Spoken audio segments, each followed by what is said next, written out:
Essa obra não é obra que é realizada por força. Não é realizada com sabedoria humana.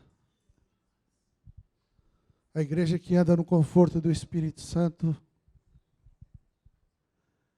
ela caminha em prosperidade, ela é saudável, ela frutifica, ela é cheia de amor. É pelo meu poder que é realizado esse trabalho. Não é por força nem por violência. Sabedoria humana não entra nesse trabalho. Força humana não tem vez na carreira da igreja. Mas a igreja que caminha no conforto do Espírito de Deus. O Senhor nos chamou desde antes da fundação do mundo para sermos santos e irrepreensíveis diante dele em amor. E nessa noite o Senhor fala: eu sei os pensamentos que tenho a respeito de vós, pensamentos de paz, não de mal, para vos dar o fim que desejais. Eu quero endireitar as veredas do teu coração, porque os meus pensamentos são mais altos que os teus, e os meus caminhos são mais altos que os teus. Por isso que eu quero reafirmar essa palavra: se o meu povo, que se chama pelo meu nome, se humilhar e orar, buscar a minha face e se converter dos seus maus caminhos, eu do céu ouvirei a oração. Eu vou converter e sarar essa terra, sarar a igreja, sarar a tua casa, sarar a tua família, sarar a tua vida. Esse é o plano de paz que Deus tem para nós. Senhor, nós te agradecemos por esta noite, pela abertura, pela liberdade, pela ousadia da igreja, de abrir a boca e declarar, profetizar, palavras que não são palavras soltas ao vento, mas que vão cumprir todo o propósito para o qual ela está sendo designada. Restauração, conversão, batismo com o Espírito Santo, poder. Eu declaro e profetizo o poder do Espírito Santo na vida de toda a igreja. Assim Deus será glorificado. Em nome de Jesus. Irmãos, boa noite mais uma vez. Pode se assentar.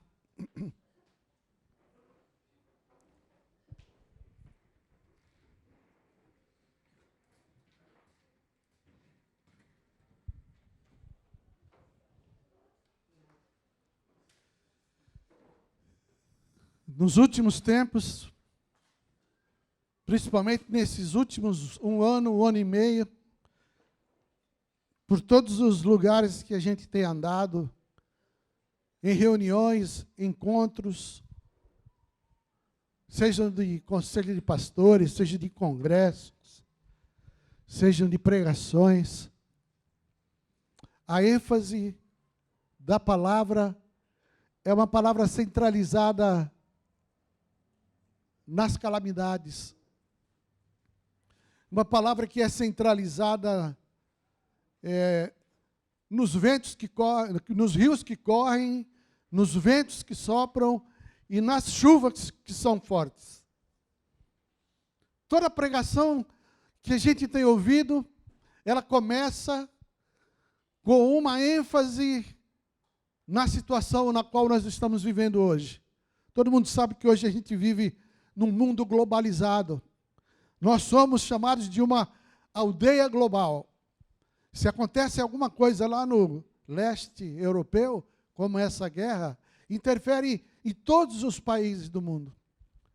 Interfere na economia, interfere no clima, interfere nas relações comerciais, interfere nas relações interpessoais, afeta todas as pessoas, sejam ricas, sejam pobres, brancas, negras, asiáticos, todas as raças são afetadas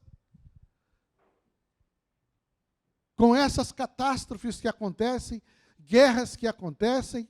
O próprio Senhor Jesus nos alertou que nesses últimos dias Haveriam rumores de guerra.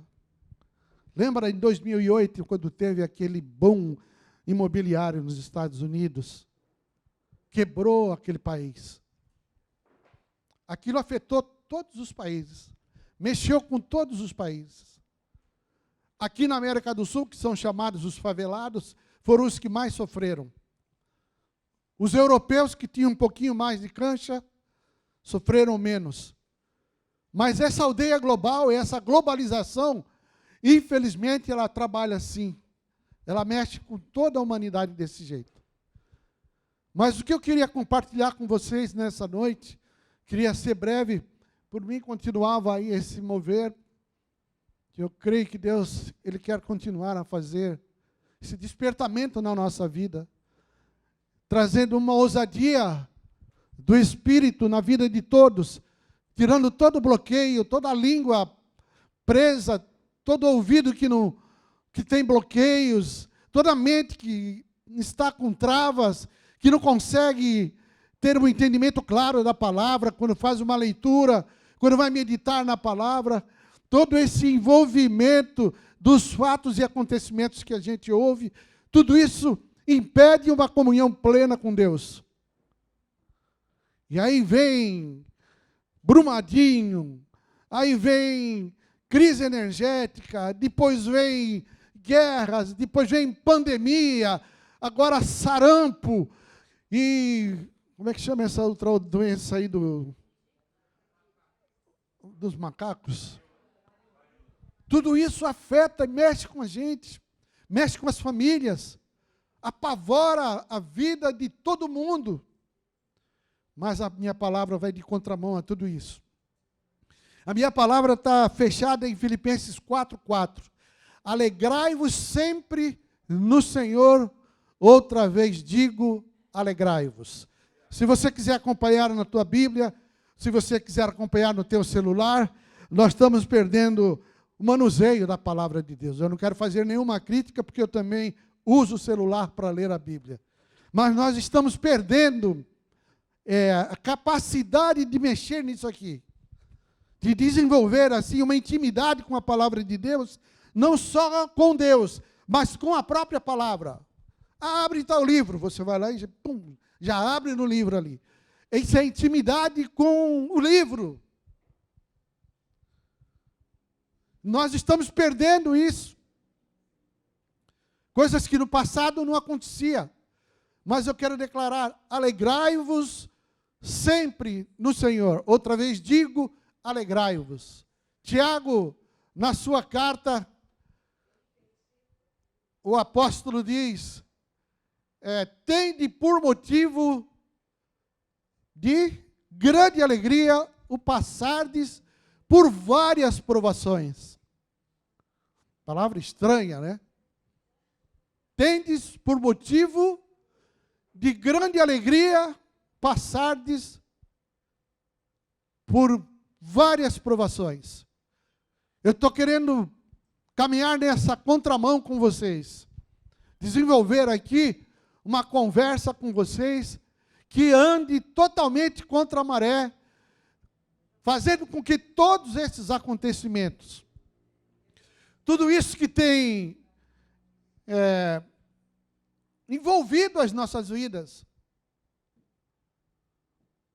vem através da palavra de Deus, levar a nossa mente, a nossa vida, a esse percurso que o Espírito de Deus quer trazer para nós. Alegria no meio da adversidade. Alegria no meio das provas.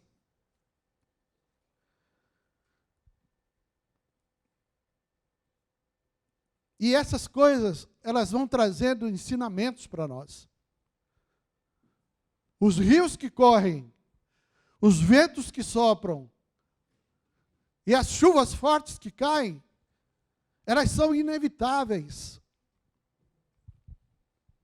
Elas são imprevisíveis. Nós não conseguimos administrar calamidades, tempestades. Nós não sabemos, não temos estrutura para suportar e administrar ventanias. Nós vimos agora há poucos minutos aí, a classinha das crianças lá vir abaixo, o telhado todo vindo abaixo. Né? Calamidades. Mas o apóstolo, ele declara, tende por motivos de toda alegria o passar por várias provações. A palavra que eu queria transmitir para vocês, Deus tem falado comigo nesses dias, que através destas provas, nós temos que tentar tirar e arrancar dali lições. Isso é pedagógico. Calamidade é pedagógica.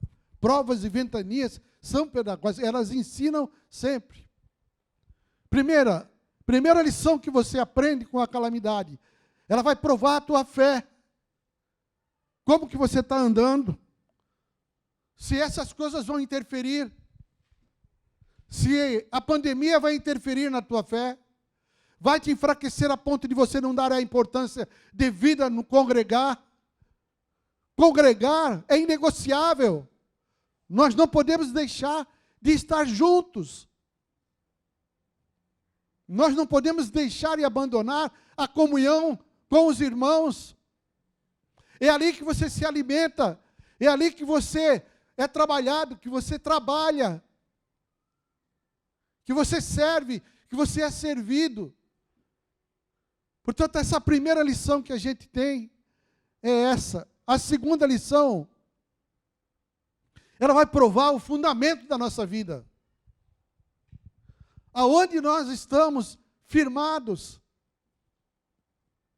Qualquer chuvisqueiro, qualquer chuva um pouquinho mais forte, hoje é Netflix. Hoje é não. Não vou pegar essa chuva aí que eu posso pegar uma gripe, de repente não é gripe, é Covid, e vou passar Covid para os irmãos lá. A terceira lição que a gente aprende com as calamidades, os ventos fortes, as chuvas fortes, que a gente vê lá em Mateus 7, 24 a 27, que a gente tanto trabalhou, na casinha na rocha, casinha na areia, né? É que as calamidades, a nossa conversão de passar pela porta, ela não nos isenta de passar por provas. Eu vou para Deus, eu vou me converter, eu vou me batizar, porque acabam todos os meus problemas. Aí é Canaã, é terra que mana leite e mel, e a coisa vai ser só caminhar na rede, balançar na rede, no sofá, se acomodar. Não é assim. Então, essa é a terceira lição que a gente aprende com as tempestades. A conversão, você se tornar cristão, ela não te isenta de passar por provas. Quem conhece Jó aqui pela palavra? Jó era um homem, segundo o testemunho de Deus, íntegro, reto, temente a Deus, que se desviava do mal.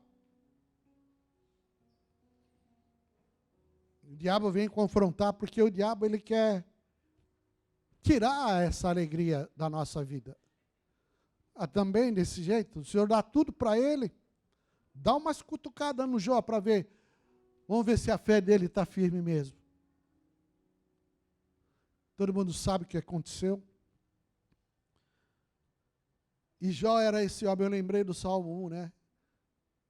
Bem-aventurado o homem que não anda segundo o conselho dos ímpios, não se detém no caminho dos pecadores, nem se assenta na roda dos escarnecedores. Antes, o seu prazer está na lei, no livro do Senhor, e nela ele medita de dia e de noite. Quantos podem levantar as mãos? Glória a Deus, porque nós temos a palavra de Deus. Nós temos esse livro. É um abençoado livro.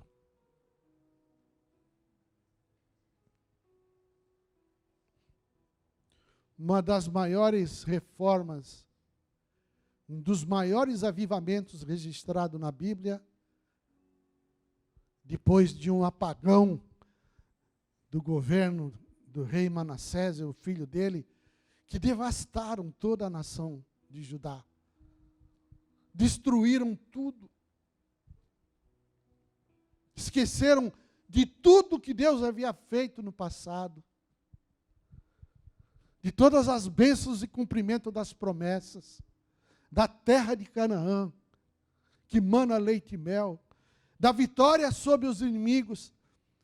Esse foi um dos piores períodos, onde toda aquela fundamentação que havia, aquela estabilidade que havia em Israel, a prosperidade que florescia, as outras nações ficavam espantadas e perplexas com aquela condição.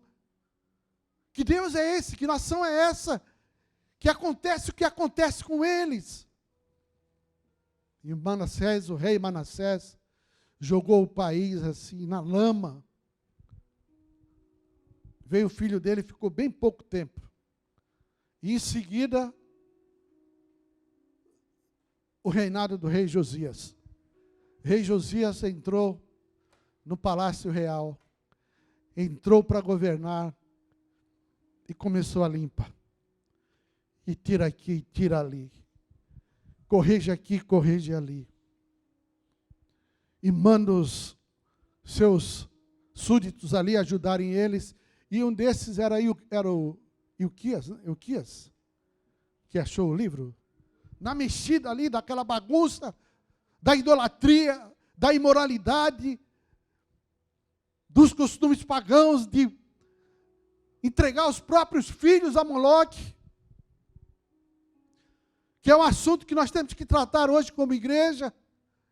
É uma matéria que precisamos tratar, porque se nós não prestarmos atenção, nós estamos entregando os nossos filhos, as nossas crianças, a esse Deus, a essa entidade chamada Moloque hoje, atuando ainda mais intensamente do que era no passado.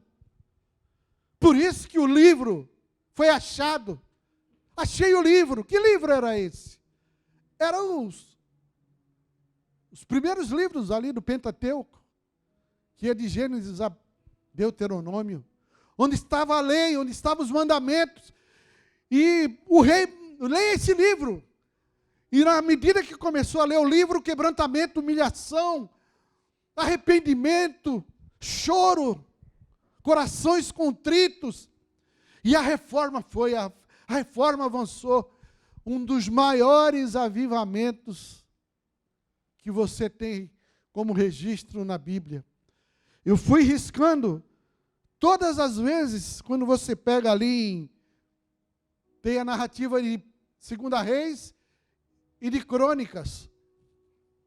Eu acho que até anotei aqui, quando você quiser estudar sobre isso. 2 Reis 22 e 23.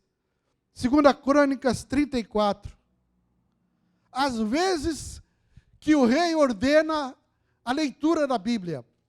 E à medida que eles liam o Velho Testamento, ali os 5 livros do Pentateuco, era quebrantamento, era arrependimento, era choro, era contrição, era restauração, e era o povo voltando para uma base sólida de novo. Deus reinando sobre eles. Deus reinando sobre a nação. O poder de Deus se manifestando de novo. As vitórias acontecendo. Apesar que todo pecado cometido pelos outros reis passados não evitou a catástrofe, o cativeiro de 70 anos. Mas eu queria fazer menção da importância de você saber aonde que você está. Qual é a fé que você diz que tem? Que você pratica? Que tipo de crença é a tua nesse Deus que hoje nos revela não só o Pentateuco, mas mais 60 livros, num total de 66, com toda esse tesouro aqui de ensinos, de lições, de orientação, direção, de correção.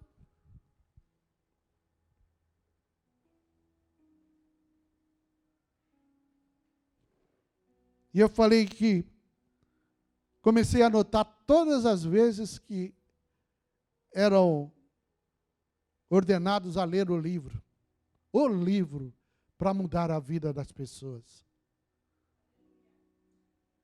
O livro que muda a história da tua vida, mesmo no meio das calamidades.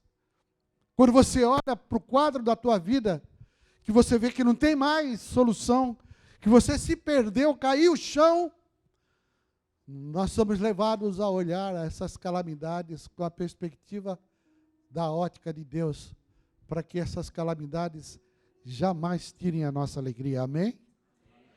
Jamais tirem a nossa alegria. O papel do diabo é tirar a alegria. Jó, além de ser íntegro, reto, temente a Deus, que se desviava do mal, era um pai que acordava às 5 horas da manhã para aclamar pelos filhos. Se porventura meus filhos pecassem ou pecaram, ele estava ali clamando. Todos os dias ele orava pelos filhos. Era tudo aquilo que ele era. Mais um pouquinho na frente, depois que tudo aconteceu, até a saúde dele foi mexida, entra uma esposa desvairada. Você ainda vai adorar esse Deus, reconhecer esse Deus? Onde é que tu está com a cabeça, Jó? Mulher, ele deu tudo. Agora que nós estamos nessa situação, você acha que eu vou amaldiçoar o meu Deus e pedir a morte? Não. A autoridade do marido sobre a esposa com sensatez, com temor de Deus, com sabedoria. Ele tinha não só a esposa, mas os filhos e a própria vida dele fundamentada de uma forma como poucas vezes a gente vê na Bíblia. Foi ele que declarou: eu sei que o meu Redentor vive e por certo se levantará sobre a terra. Ele sabia onde ele estava. Outro que sabia onde estava. Se você quiser acompanhar o Salmo 27,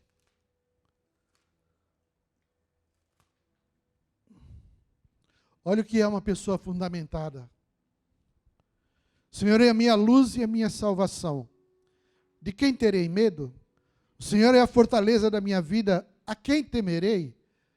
Quando malfeitores me sobrevêm para me destruir, meus opressores e inimigos, eles é que tropeçam e caem. Ainda que um exército se acampe contra mim, não se atemorizará o meu coração. E se estourar contra mim a guerra, ainda assim terei confiança. Uma coisa eu peço ao Senhor e a buscarei, que eu possa morar na casa do Senhor todos os dias da minha vida, para contemplar a beleza do Senhor e meditar no seu templo. Pois no dia da adversidade, no dia do vento, no dia da calamidade, no dia da tempestade, Ele me ocultará no seu pavilhão. Quantos podem dar glória a Deus? Ele te oculta no pavilhão dele. Quando você está naquela crise pior, nunca se esqueça que Deus ele não perde o equilíbrio. Quando você se refugia em Deus, você vai arrumar alento, você vai encontrar forças, você vai ver a luz no fim do túnel. Mas vai buscar no livro.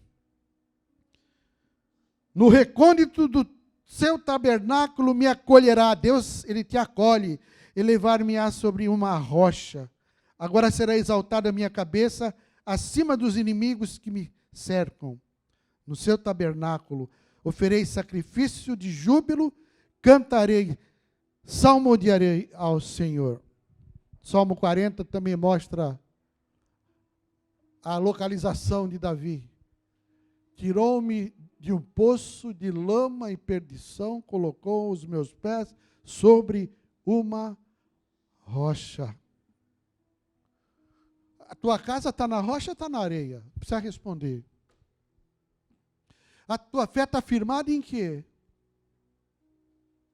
Onde está a tua confiança nesse tempo que nós estamos vivendo? Ouvindo tudo que nós estamos ouvindo. Qual tem sido o grau, a intensidade da tua comunhão, da tua intimidade com Deus? Para que você seja um modelo como Jó, como Davi.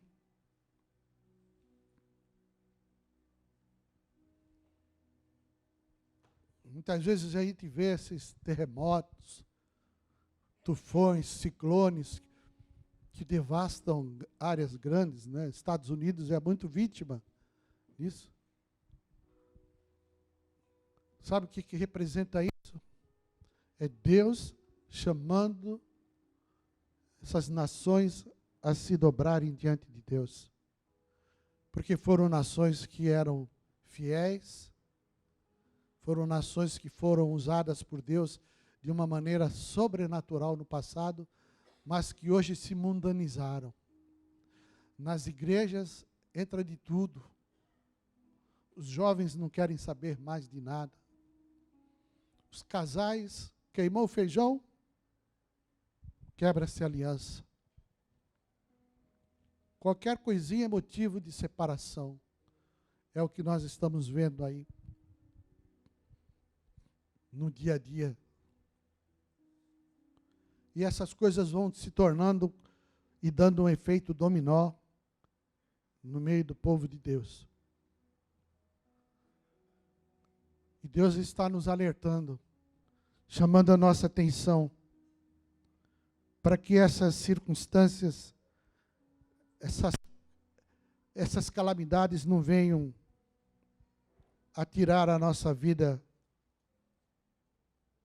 da presença de Deus. O livro de Filipenses, ou a carta de Filipenses,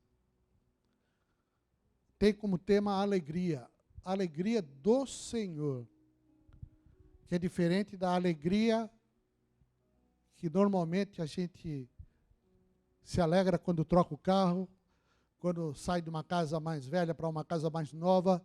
Essa não é a alegria do Espírito Santo.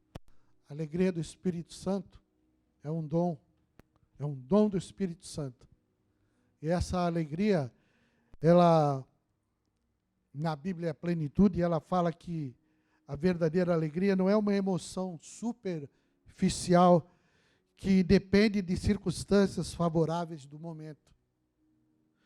A alegria cristã é independente de condições externas e é possível mesmo em meio a circunstâncias adversas como sofrimentos e perseguições.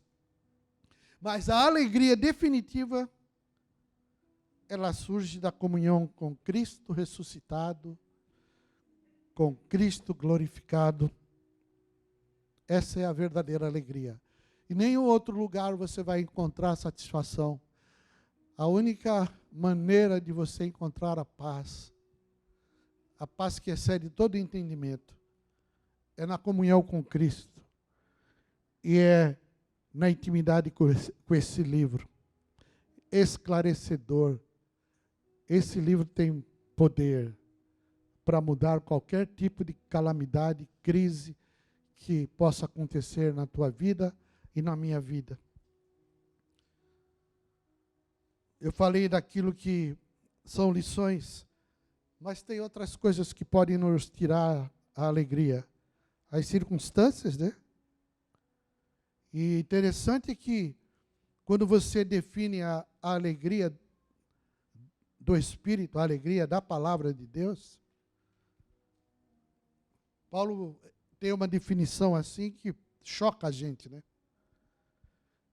No primeiro capítulo de Filipenses, no verso 12, ele faz uma declaração que diz assim: quero ainda, irmãos, cientificar-vos de que as coisas que me aconteceram serviu para o progresso do Evangelho. O que esse cara está falando? Ele sabia o que ele estava falando. Olha o que é uma pessoa fundamentada. Falamos de Jó, falamos de Davi. Mas olha o que é uma pessoa que tem uma intimidade com Deus, que passou pela porta, arrependimento, batismo nas águas, foi cheio do Espírito Santo, não deu mais valor para a vida dele e serviu a Deus até o último dia da sua vida. Quais são essas coisas que cooperaram com o progresso do Evangelho? Perseguido em Damasco. Eu fui anotando aqui algumas coisas que vocês já devem ter tido experiência aí. Rejeitado em Jerusalém. Foi mandado expulso para Tarso, lá a terra dele. Esquecido lá. Foi açoitado em Filipos. Escorraçado em Tessalônica. Apedrejado em Listra. Enxotado de Bereia. Chamado de tagarela em Atenas. Impostor em Coríntio. Foi preso em Jerusalém. Sofreu naufrágio em Roma.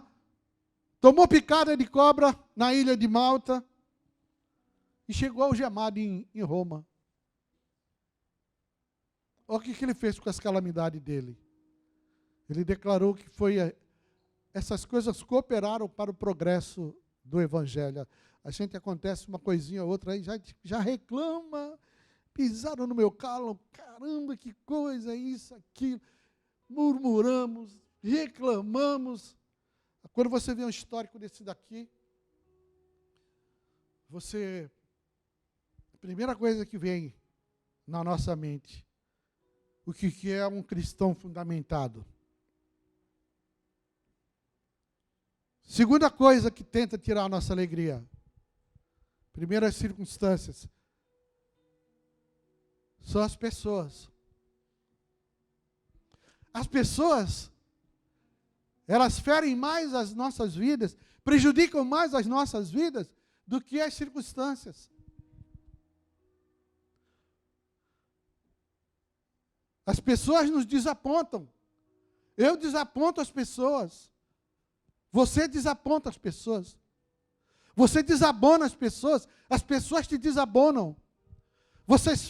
Nós ferimos as pessoas com palavras, elas nos ferem com as palavras. Pessoas são fogo, não fogo do Espírito, mas fogo destruidor.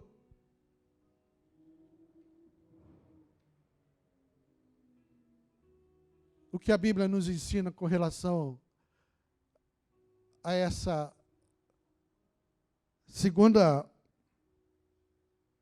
situação que tenta tirar a nossa alegria? Que eu não sou uma pessoa perfeita, nem você é uma pessoa perfeita. A minha casa, a minha família não é uma família perfeita, nem a tua é uma família perfeita. A tua esposa não é perfeita. Nós, maridos, não somos perfeitos. Nossos filhos não são perfeitos. Aonde nós congregamos, não é uma congregação perfeita. Não existe congregação perfeita no mundo. Porque aqui nesse livro, no capítulo 1, verso 6, fala que a boa obra que Deus começou em nós, Ele que vai aperfeiçoar até o dia de Cristo. Amém? Aleluia? Glória a Deus, está um silêncio profundo aqui. Amém, aleluia, meus irmãos. Deus começou, Ele falou que vai terminar na tua vida. Vai vir vento, vai correr rio, vai cair forte chuva, mas isso não vai fazer nada na tua vida. Porque tu está coberto pelo sangue de Jesus. O Espírito de Deus vai te dar capacidade, força, poder, unção, para passar por essa situação que nós estamos vivendo hoje, e você vai passar aprovado, e eu profetizo isso na tua vida. Em nome de Jesus. Sem medo de errar. porque eu sei novamente os pensamentos que Deus tem a nosso respeito. É pensamentos de paz para nos dar o fim que nós desejamos. No mundo tereis aflições, mas tem de bom ânimo, eu venci o mundo. Por isso que a gente tem que pegar e exercitar o quê? Nesse negócio de pessoas, quando fala de pessoas, o que a gente tem que exercitar? Qual é a prova mais difícil? Perdão. Ah, aí não. Perdão aí é... Não sabe o que o Fábio me fez. Não sabe o que aquele Elisângela falou para mim aí domingo passado.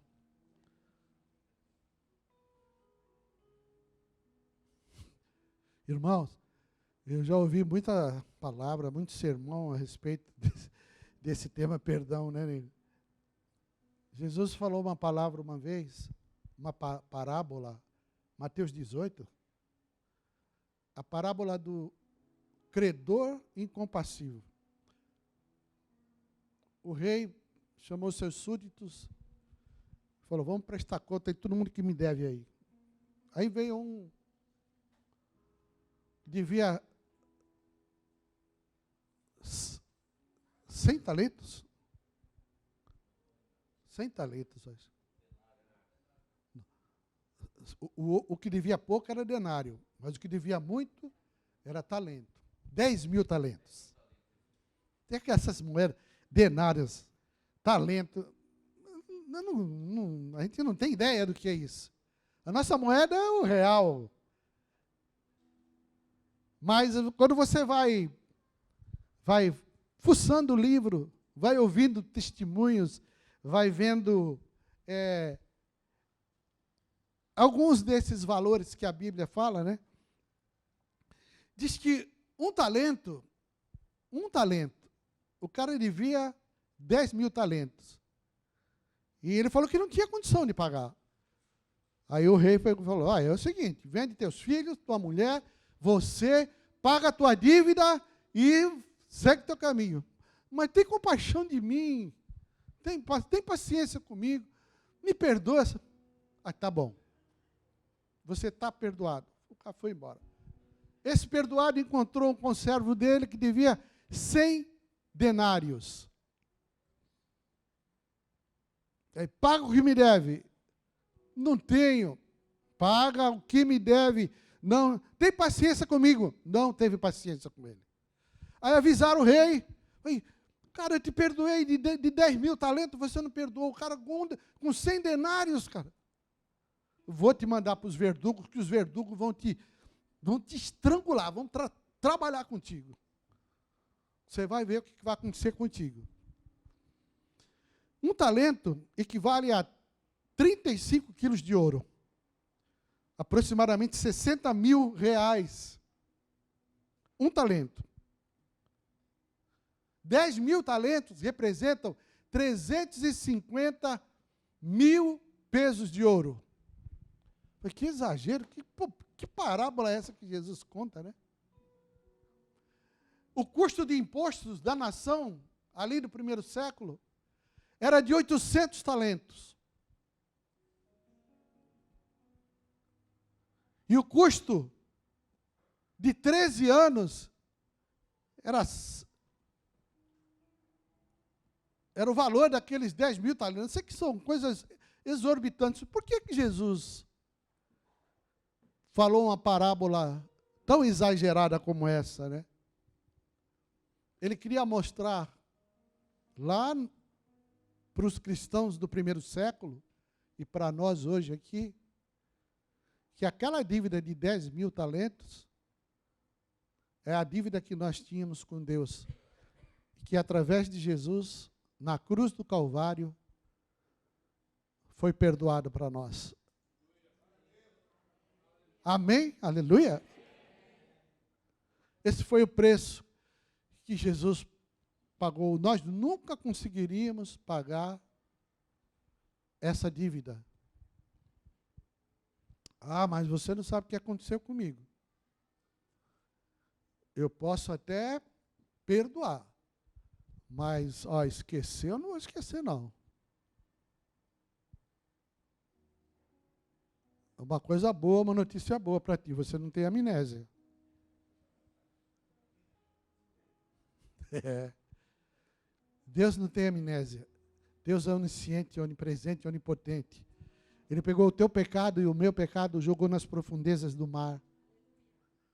Colocou lá uma placa, proibido pescar aqui.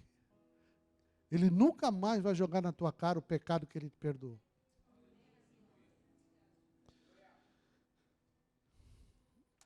Você vai ter que sair daqui, talvez dar um telefonema para alguém. Ou fazer uma visitinha. Fazer uns acertos na tua vida. Se você não perdoar, você não pode orar. Nós não podemos orar. Você não pode ofertar se você não perdoar. Não tem valor para Deus. Pô, mas que Deus radical. Não, ele não é radical. Ele é aquele que exerceu o maior grau de amor por toda a humanidade, de entregar o próprio Filho para que morresse na cruz no nosso lugar. Pagar toda a nossa dívida. Pode levantar a mão mais uma vez. Senhor, nós te agradecemos pelo perdão dos nossos pecados. Pela dívida impagável que nós tínhamos e que hoje está sanada. Foi pago. Na cruz foi pago. Naquele monte do Calvário foi paga a nossa dívida, Senhor. Glorificado seja o teu nome, Jesus. Exaltado seja o teu nome, Senhor. Tu és merecedor de toda a honra, toda a glória, toda a seriedade. Como filhos teus, como cristãos, queremos levar uma vida cada vez mais séria, comprometida, consagrada para ti, Senhor. Servir ao Senhor com alegria, ter prazer no discipulado, ter prazer no congregar, ter prazer no estar junto, no fazer nossas refeições juntos, voltarmos a ser igreja, Pai, como foi a tua igreja lá no passado. Todos estavam juntos, tinham tudo em comum, faziam suas refeições de casa em casa, e havia temor em todos ali, Senhor. Profetizo esse quadro, esse estilo de vida no nosso meio, em nome de Jesus. Terceira coisa que tenta tirar a nossa alegria, sabe o que é? Um dinheiro. Se tem dinheiro, tem confusão. Se não tem dinheiro, tem confusão. Se tem pouco dinheiro, tem confusão. Se tem muito dinheiro, tem confusão. Casamentos se desfazem por causa de dinheiro. Se casam por causa de dinheiro. Se separam por causa das divisões. Já viu aquela história das heranças? Que a família tem 15 irmãos. Uma casinha de 10 metros quadrados.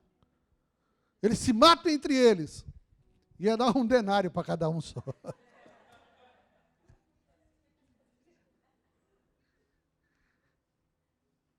Rockefeller foi o homem mais rico que teve nos Estados Unidos. No dia do velório dele, tinha um contador no velório. O contador chegou lá, ou melhor, o contador estava do lado do caixão e chegou um gaiato lá e... Ô, contador, quanto que ele deixou, hein? Qual foi a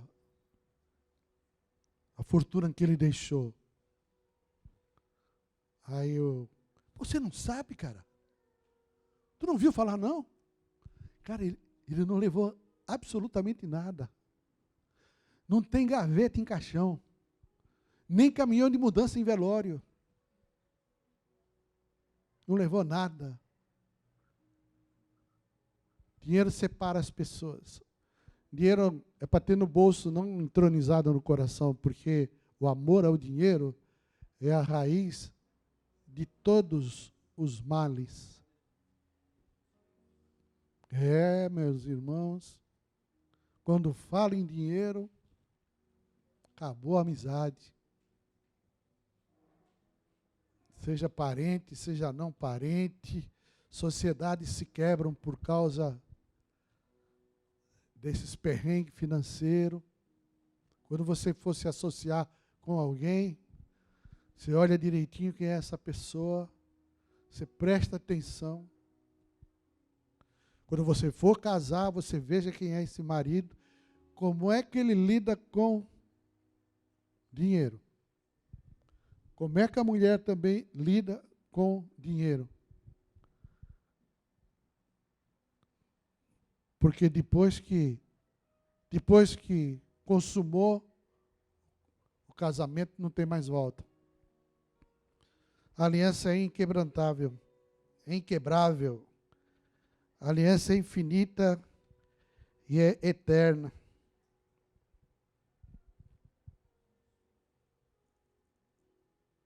Para a gente chegar no final aqui, a outra coisa que tira a nossa alegria é a ansiedade. Filipenses 4, 6 e 7. O texto do dinheiro é Filipenses 3, 19. Só para vocês, tem alguém anotando? O destino deles é a perdição, o Deus deles é o ventre. E a glória deles está na sua infâmia, visto que só se preocupam com as coisas terrenas. As pessoas são definidas como carnais. Quando você olha esse texto aqui, só se preocupam com coisas terrenas. As pessoas que se preocupam com coisas terrenas, elas não sabem trabalhar com dinheiro. A ansiedade, 4, 6 e 7.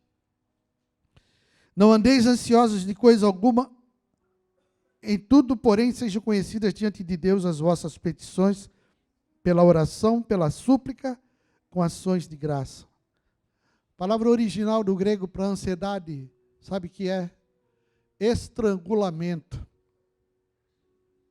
Fala para o teu irmão. A palavra original, traduzindo aqui ansiedade, significa no grego estrangulamento. É enforcar, pegar pelo pescoço. Isso é ansiedade. Para Jesus é um pecado, ansiedade. Quem já viu um ansioso aqui? Quem já viu um ansioso aqui? Você olhou no espelho hoje já?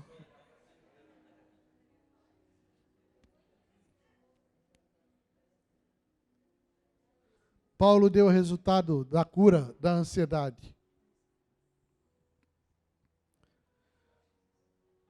Sejam conhecidas diante de Deus as vossas petições por 3 coisas: oração, súplica e ações de graça. A palavra oração aqui, ela tem a mesma definição no grego de adoração. Qual é a diferença de adoração para dar graças? Adoração é aquilo que Deus é. E você dá graça por aquilo que Deus te dá. Essa é a diferença. E aí você quer sair da ansiedade? Começa a orar. Primeiro item aqui, adorar a Deus. Senhor, obrigado. Porque Tu és grande, majestoso, poderoso, maravilhoso. Tu és o príncipe da paz. Tu és o rei dos reis, Tu és o Senhor dos senhores, Tu és tudo, rei do universo, criador dos céus e da terra. Tu és a pessoa mais maravilhosa do universo. Começa a fazer isso na tua casa, de manhã, na hora do almoço, nos horários que você está com a esposa, nos horários que você está sozinho no teu quarto. Adore a Deus, declara o que Deus é, declara tudo aquilo que Deus te representa para ti. É infinito, não dá para escrever num livro, são muitos cadernos que você vai escrever o que Deus é. Isso é adoração.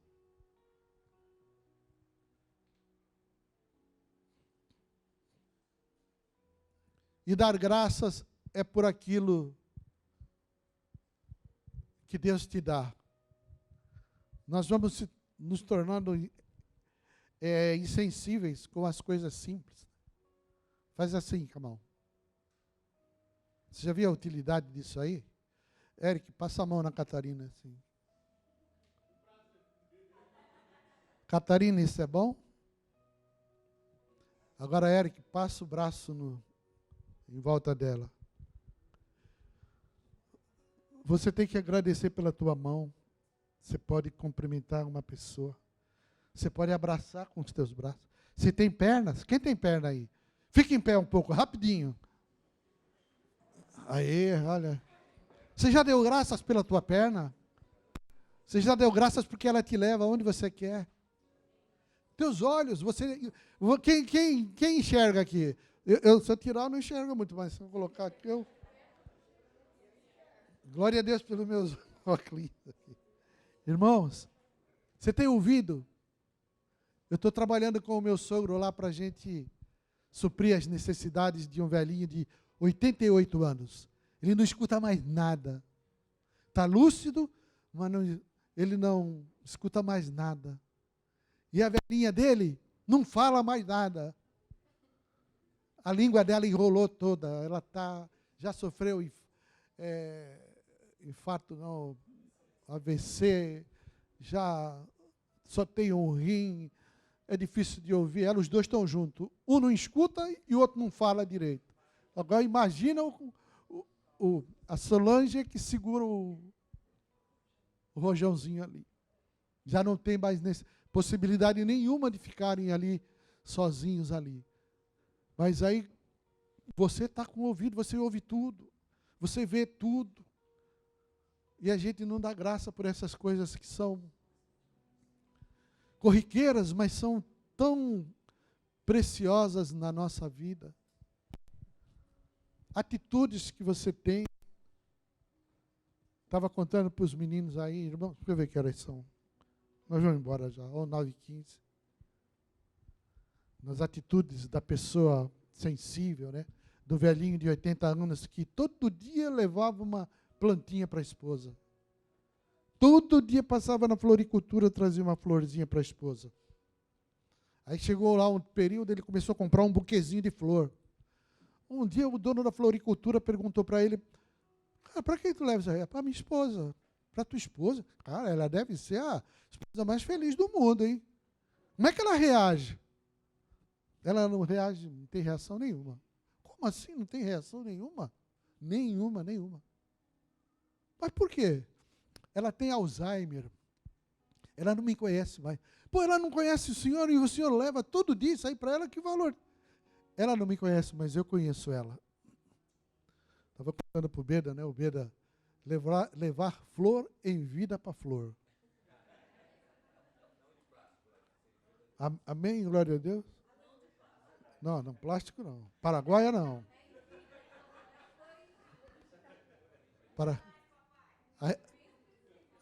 A Solange fez aniversário, a Regina veio lá com um buquezinho de flor. Coisas simples. Mas você vê o amor de Deus na vida das pessoas com as atitudes, usando a mão, usando a mente. Pensamentos de paz, de alegria, de serviço. Irmãos, vamos ser irmão de verdade. Vamos viver em família. Nós podemos. Se alguém tem alguma dívida comigo aí, pode me parar aí, vamos acertar esse negócio. Um tempo que, de vez em quando, chegava alguém lá em casa, Luiz, preciso falar contigo. Pô, já tremia do pé à cabeça, pronto. Nós ferimos as pessoas nos ferem. Nós não somos perfeitos, Deus está nos aperfeiçoando. Prazer, a alegria de andar com esses dois jovens aqui, os demais auxiliares. Para mim é um presente de Deus, que eu, na minha idade, eu já era para estar, como eu falei, na sociedade varonil, só com o velhinho, com os cabelos brancos, né? Mas me deram a honra de caminhar com Eric, o Elvis, Cleiton, só camisa 10. Cris, o meu músico preferido aqui, para servir a Deus. Toda semana nós estamos orando aqui por vocês, pelas famílias. Toda semana nós temos procurado ser fiéis na nossa responsabilidade de se colocar na brecha por vocês. Para que a tua casa seja uma casa abençoada, onde a alegria do Senhor vai ser permanente, independente se correrem os rios, se soprarem os ventos e caírem as fortes chuvas, nada vai tirar a tua alegria. Feche os teus olhos. Eric, se quiser vir para cá. Senhor, nós pedimos perdão pelos nossos pecados. Reconhecemos quão mal nós somos, quão terríveis nós somos, machucamos as pessoas. Mas nós queremos, Pai, a partir desse dia, dessa noite que o Senhor trouxe tanta novidade por meio do Teu Espírito, realizando uma obra maravilhosa no meio da Tua igreja. Nós queremos nos comprometer de renovar nossa aliança, primeiro a nossa aliança contigo e depois a nossa aliança entre nós. De andarmos nessa novidade de vida, Senhor, fazendo bem, como foi nosso Mestre Jesus, que andou por todos os lugares, fazendo bem e curando a todos os cativos do diabo, porque Deus era com ele. Sê conosco, Senhor. Com a habitação do Teu Espírito em nós, eu creio que nós podemos avançar cada vez mais intensos nesse amor uns pelos outros, nesse serviço uns pelos outros, de animar buscar aqueles que estão desanimados, aqueles que pararam de congregar, de ir atrás deles, visitá-los, tomar um café com eles, Senhor, servir ao Senhor. Sairmos dos portões daqui, Pai, trazer de volta a alegria naqueles que perderam a esperança, perderam o ânimo de congregar, da comunhão, do partir do pão, Senhor. Capacita a Tua igreja nessa noite, realizando esse pedido nosso. O Senhor mandou nós pedir e dar-se-vos-á. Nós pedimos desse capacitar, ó Deus, pequenos atos, pequenas atitudes, mas que têm muito valor, que trazem edificação, trazem alegria, trazem compromisso, trazem unidade, gerando um corpo saudável, um corpo que vai fazer com que as pessoas vão olhar e vão querer andar conosco também. Sejam parentes, sejam vizinhos, sejam amigos da empresa, sejam pessoas das escolas, vão olhar para nós e vão querer andar conosco. É a nossa oração que nós fazemos, agradecidos por tudo, em nome do Senhor Jesus. Amém.